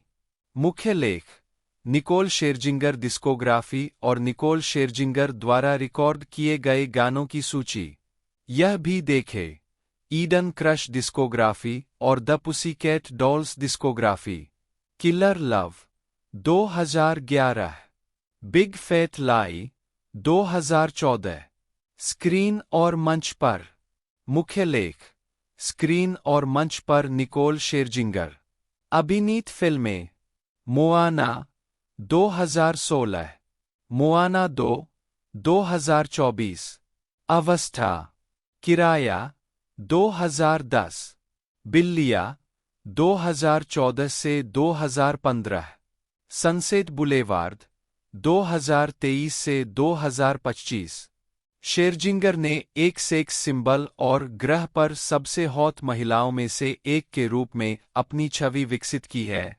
152 2006 से उन्हें एफएचएम की 100 सबसे सेक्सी महिलाओं की सूची में शामिल किया गया है, जो 2011 और 2014 में 9वें स्थान पर रही। 153 2012 में VH1 ने उन्हें 100 सबसे सेक्सी कलाकारों की सूची में 8वां स्थान दिया। 154 जबकि कॉम्प्लेक्स पत्रिका ने उन्हें सभी समय की 100 सबसे हॉट महिला गायकों की सूची में 29वां स्थान दिया। 155 व्यक्तिगत जीवन। 2012 के अंत में शेरजिंगर ने पुसीकैट डॉल्स की लोकप्रियता के चरम पर बुलिमिया के साथ अपने अनुभवों के बारे में बात की। समूह के साथ एक शुरुआती फोटोशूट से उसके बुलिमिक व्यवहार को ट्रिगर करने से पहले वह बॉडी डिस्मॉर्फिया से जूझती रही, जो लगभग 1 दशक तक चला। उन्होंने अंततः चिकित्सकों और जीवन प्रशिक्षकों के माध्यम से इस विकार पर काबू पा लिया। 21 रिश्ते। शेरजिंगर खुद को शर्मीली मानती है और अपनी निजी जिंदगी को अपने तक ही सीमित रखती है और अपने रिश्तों से जुड़े साक्षात्कारों में सवालों के जवाब देने से इनकार करती है। 15-13 पूछे जाने पर शेरजिंगर कहती है, मेरा संगीत ही एकमात्र जगह है जहां मैं इसके बारे में खुली हूं। 15 शेरजिंगर की सगाई 311 के प्रमुख गायक निक हेक्सम से हुई थी, जिनके साथ उन्होंने 2000 से 2004 तक डेटिंग की। 156 म्यूनिख में 2007 MTV यूरोप म्यूजिक अवार्ड्स में मुलाकात के बाद शेरजिंगर ने फॉर्मूला 1 विश्व चैंपियन लुइस हैमिल्टन के साथ एक हाई प्रोफाइल रिश्ता शुरू किया। 157 7 साल का उनका रिश्ता ब्रिटिश प्रेस में एक टैब्लॉयड फिक्सचर था। 158 159 वे फरवरी 2015 में अंतिम बार अलग हुए। 160 2016 में वह बल्गेरियाई टेनिस खिलाड़ी ग्रिगोर दिमित्रोव के साथ एक रोमांटिक रिश्ते में शामिल थीं जो 2019 की शुरुआत में समाप्त हो गए। 161 जनवरी 2020 में शेरजिंगर ने पूर्व स्कॉटिश रग्बी खिलाड़ी थॉम इवांस के साथ अपने रिश्ते की पुष्टि की। 161 27 जून 2023 को यह पुष्टि की गई कि उनकी सगाई हो चुकी है। 162 राजनीति। शेरजिंगर ने बराक ओबामा के 2008 के राष्ट्रपति अभियान का समर्थन किया। वह विल.i.am के गीत यस वी कैन 2008 के संगीत वीडियो में दिखाई दीन, जो 2008 के न्यू हैम्पशायर प्राइमरी के बाद ओबामा के भाषण से प्रेरित था। 163 उसने सार्वजनिक रूप से जीवन समर्थक रुख अपनाया है। 164 और एक नारीवादी के रूप में पहचान बनाने से बचती है। वह इसके बजाय कहती है, मैं सिर्फ महिलाओं के लिए हूँ। मैं सामान्य रूप से मानव जाति के लिए भी हूँ।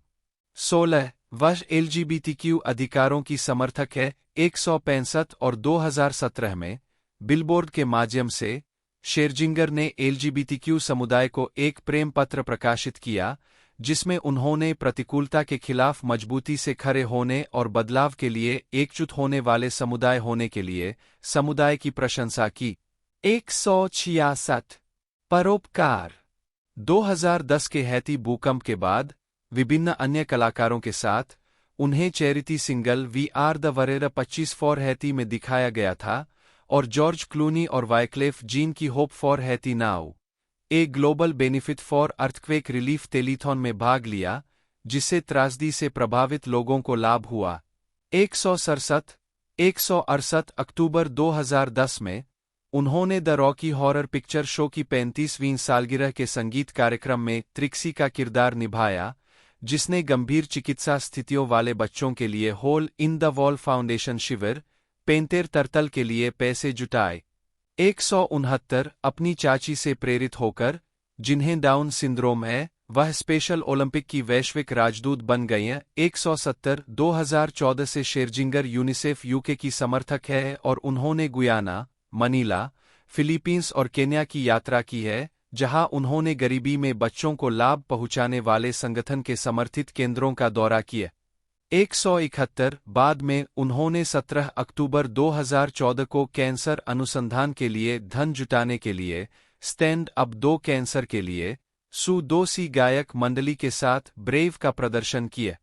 172 शेरजिंगर कई अन्य कलाकारों के साथ एकल Love Song to the Earth में शामिल थी, जिसे जलवायु परिवर्तन पर जागरूकता बढ़ाने के वैश्विक अभियान के हिस्से के रूप में 2015 के संयुक्त राष्ट्र जलवायु परिवर्तन सम्मेलन से पहले सितंबर 2015 में जारी किया गया था। 173 सितंबर 2016 में शेरजिंगर कई अन्य कलाकारों के साथ ब्लैक आइड पीज के गीत वेयर इज द लव के रीमेक में शामिल हुईं, जहां सभी I.will.i.m के गैरलाभकारी फाउंडेशन I.m.angel फाउंडेशन की ओर गई। 174 अगस्त 2019 में उन्होंने मौना केआ पर 30 मीटर टेलीस्कोप के निर्माण के खिलाफ विरोध प्रदर्शन में भाग लिया, एक जगह जिसे मूल हवाईवासियों के लिए एक पवित्र आध्यात्मिक स्थल माना जाता है।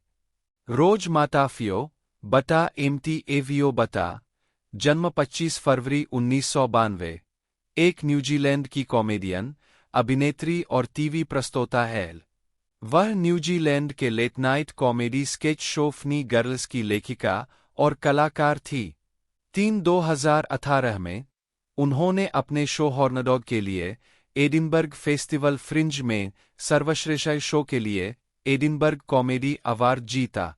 प्रारंभिक जीवन माताफेओ ऑकलैंड के पोन्सनबी में पली बढ़ी और ऑकलैंड गर्ल्स ग्रामर स्कूल में पढ़ी, जहां वह हेयर गर्ल थी। उसके 2 बड़े भाई हैं। 4 उसके पिता सामोन है और उसकी मां स्कॉटिश और क्रोएशियाई विरासत की है। 5 उसके माता-पिता रस्ताफेरियन है और इजराइल के 12 जनजातियों के संप्रदाय से संबंधित है। 6 माताफेओ ने अपनी परवरिश को काफी आरामदायक बताया है। 7 15 साल की उम्र में माताफेओ ने न्यूजीलैंड कॉमेडी ट्रस्ट द्वारा आयोजित क्लास कॉमेडियन कार्यक्रम के मंच के माध्यम से स्टैंड अप कॉमेडी करना शुरू किया और 2007 में न्यूजीलैंड इंटरनेशनल कॉमेडी फेस्टिवल में nailed it on the night पुरस्कार जीता। वह तब से इस फेस्टिवल में नियमित रूप से शामिल होती रही है। 9 आजीविका क्लास कॉमेडियन कार्यक्रम से स्नातक होने के बाद से माताफियो ने 2010 न्यूजीलैंड इंटरनेशनल कॉमेडी फेस्टिवल में सर्वश्रेष्ठ नवागंतुक का पुरस्कार जीता। 9 वह 2012 में लोकप्रिय comedy festival show fanfiction comedy 10 की होस्ट बनी। उन्हें फेस्टिवल में अपने एकल स्टैंड-अप कॉमेडी शो के साथ सफलता मिली है। Life lessons I have learn from the साथ is based on things I have seen on television 2011, scouts honour 2012 और the Rose Matafeo variety over 2013। Matafeo ने 2013 में the Rose Matafeo variety hour के लिए बिली टी अवार्ड जीता, जो New Zealand के उभरते हुए हास्य कलाकारों की क्षमता को पहचानता है। इससे पहले उन्हें 2012 में उनके शो स्काउट्स ऑनर के लिए नामांकित किया गया था। 5, 11, 12 फेस्टिवल में उनके 2014 के शो का नाम पिज्जा पार्टी था। 13, 2015 में उन्होंने गाई मोंटगोमरी के साथ एडिनबर्ग फेस्टिवल फ्रिंज में रोज माताफियो और गाई मोंटगोमरी आर फ्रेंड्स शीर्षक से एक युगल शो किया। 14-25 अगस्त 2018 को माताफियो ने अपने शो हॉर्नडॉड के लिए एडिनबर्ग फेस्टिवल फ्रिंज में सर्वश्रेष्ठ शो के लिए एडिनबर्ग कॉमेडी अवार्ड जीता। 15 और 10,000 पाउंड का पुरस्कार जीता। 16, 17 वह एकल शो के लिए प्रतिष्ठित पुरस्कार जीतने वाली पहली रंगीन व्यक्ति थीं। 18 और पहली न्यूजीलैंडर थी। 17, 19 उनसे पहले केवल 4 अन्य महिला एकल स्टैंड-अप कॉमेडियन ने यह पुरस्कार जीता था। 18 वह यू लाइव की एक टीवी प्रस्तोता और होस्ट थीं, जो 13 मार्च 2011 से 31 अगस्त 2013 तक टीवीएनजेड यू चैनल पर चली, जब चैनल समाप्त हो गया। टीवीएनजेड यू खत्म होने पर उन्होंने जोनो एंड बेन 810, एक व्यंग्यपूर्ण समाचार और कॉमेडी स्केच शो के लिए एक लेखक के रूप में एक नई भूमिका निभाई। 20 माताफियो ने 2015 से 2018 तक 3 सीजन के लिए न्यूजीलैंड के sketch comedy show Funny girls में सहनिर्माण और अभिनय किया। 21 वह 2018 से एबीसी कॉमेडी स्क्विंटर्स में तालिया की भूमिका निभा रही है। 22 माताफियो जॉन रिचर्डसन अल्टीमेट वॉरियर में चिंताजनक विषयों के अन्वेषक के रूप में दिखाई दिए और जनवरी 2020 में चैनल 4 टीवी के लिए 8 out of 10 cats does count around S19 EP1 में रिचर्डसन के साथ भी दिखाई दिए। 23 वह रिचर्ड उस्मान के हाउस ऑफ गेम्स की सीरीज 3 और टास्कमास्टर की नवीन सीरीज की प्रतियोगी थी। 10 साल तक स्टैंड-अप कॉमेडियन के रूप में दौरा करने के बाद माताफियो ने 2018 में कहा कि वह घंटे भर की कॉमेडी से ब्रेक लेना चाहती है और इसके बजाय अधिक अभिनय करना, अधिक लिखना और निर्देशन भी करना चाहती है। 24 माताफियो ने 2019 New Zealand TV comedy golden boy के 5 एपिसोड में निर्देशक के रूप में काम किया। 25 माताफियो ने 9 मई 2019 को टीबीएस पर कॉनन ओब्रायन के टॉक शो कॉनन में एक कॉमेडियन के रूप में अपना यूएस टेलीविजन डेब्यू किया था। 26 2019 में माताफियो जेम्स एकेस्टर और जोश विडिकॉम्बे के शो हाइपोथेटिकल ऑन डेव में दिखाई दिए। 27 वह वर्तमान में लिटिल एम्पायर पॉडकास्ट नेटवर्क पर कॉमेडियन और लेखिका एलिस स्नेडेन के साथ podcast boners of the heart की मेजबानी करती है। 28 वह डेबोरा फ्रांसिसवाइट के द गिल्टी फेमिनिस्ट पॉडकास्ट 29 और रिचर्ड हेरिंग के साथ RHLSTP पॉडकास्ट पर अतिथि थी। 30 2019 में माताफियो ने टीवी 3 के लिए न्यूजीलैंड के सिटकॉम गोल्डन बॉय के पहले सीजन में 5 एपिसोड का निर्देशन किया। 31 2020 में वह दूसरे सीजन में सहायक कलाकारों में से एक के रूप में गोल्डन बॉय के सेट पर लौटी। 32 जुलाई 2020 में माताफियो कॉमेडी शो तिनी टूर ऑफ एओटेरोआ में गाई मोंटगोमरी के साथ न्यूजीलैंड की यात्रा पर शामिल हुए। 33 20 अगस्त 2020 को माताफियो की कॉमेडी स्पेशल हॉर्नडॉड HBO मैक्स पर रिलीज हुई। 34 मार्च 2019 में यह घोषणा की गई थी कि माताफियो को उनकी पहली फीचर फिल्म बेबी डन में मुख्य भूमिका के लिए चुना गया था। 35 उनके सहकलाकार मैथ्यू लुइस के साथ, जिन्हें हैरी पॉटर फिल्म श्रृंखला में नेविल लॉन्गबॉटम के रूप में उनकी भूमिका के लिए जाना जाता है। कॉमेडी फिल्म का कार्यकारी निर्माण थॉर रैग्नारोक और Hunt for the Wilder people के निर्देशक ताइका वेतिती 36 ने किया था और इसे 2020 में रिलीज किया गया था। 35 अप्रैल 2021 में मातेफियो द्वारा निर्मित और अभिनीत 6 भाग की romantic comedy starstruck BBC UK, HBO USA, TVNZ New Zealand और ABC ऑस्ट्रेलिया पर प्रसारित हुई। 37, 38, 39 मातेफियो और एलिस स्नेडेन द्वारा सहलिखित।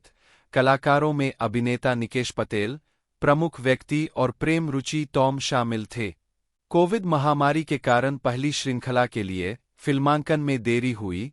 हालांकि पहली श्रृंखला के फिल्मांकन शुरू होने से पहले ही शो की दूसरी श्रृंखला शुरू कर दी गई थी। 40 तीसरी श्रृंखला सितंबर 2023 में रिलीज हुई। 41 2023 में माताफियो ने ब्रिटिश क्विज शो पॉइंटलेस को अतिथि के रूप में प्रस्तुत किया। 42 मई 2023 में यह घोषणा की गई कि वह जूनियर टास्कमास्टर में टास्कमास्टर की भूमिका निभाएंगी, जो कि 9 से 11 वर्ष की आयु के बच्चों के लिए टास्कमास्टर स्पिन-ऑफ है, जिसमें माइक वोजनियाक सहायक के रूप में होंगे। 43 व्यक्तिगत जीवन माताफियो ने पहले न्यूजीलैंड के कॉमेडियन गाय विलियम्स को डेट किया था।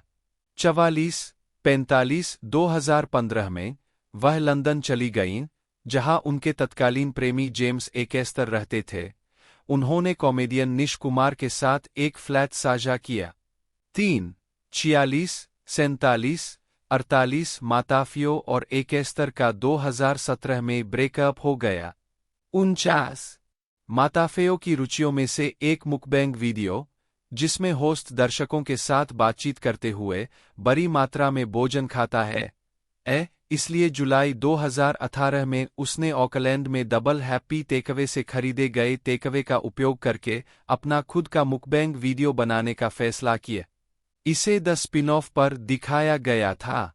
50 माताफियो ग्रीन पार्टी ऑफ एओतेरोआ न्यूजीलैंड के समर्थक है और उन्हें 2020 के आम चुनाव के लिए उनके अभियान की शुरुआत की मेजबानी करनी थी, लेकिन बाद में उन्हें इस भूमिका से हटने के लिए कहा गया। ग्रीन पार्टी ने कहा कि ऐसा पार्टी के भीतर गलतफहमी के कारण हुआ। 44 फिल्मोग्राफी दोस्तों रिलीजिंग डेट के बारे में बात की जाए तो 27 नवंबर 2024 इसकी रिलीजिंग डेट है और world Disney studio motion picture द्वारा इसे डिस्ट्रीब्यूट किया जा रहा है। पहले भी इस मूवी का जो बॉक्स ऑफिस कलेक्शन था वो बिलियन क्रॉस कर चुका है और ये उसका अगला पार्ट है, तो कंफर्म ये बेहतरीन कलेक्शन करने वाला है। फर्स्ट डे कलेक्शन लगभग 50 से 100 मिलियन डॉलर्स के बीच में इसका रहने वाला है और ये हमें लगभग 27 नवंबर एक तरह से को देखने को मिलने वाली है। क्रिसमस से यानी एक महीने पहले हमें ये देखने को मिल जाएगी, तो आप इसे नज़दीकी सिनेमाघरों में देख पाओगे 27 नवंबर 2024 से। बाकी दोस्तों यदि आपको वीडियो अच्छी लगती है तो वीडियो को ज़रूर से लाइक कीजिएगा। मिलते हैं अगले वीडियो में।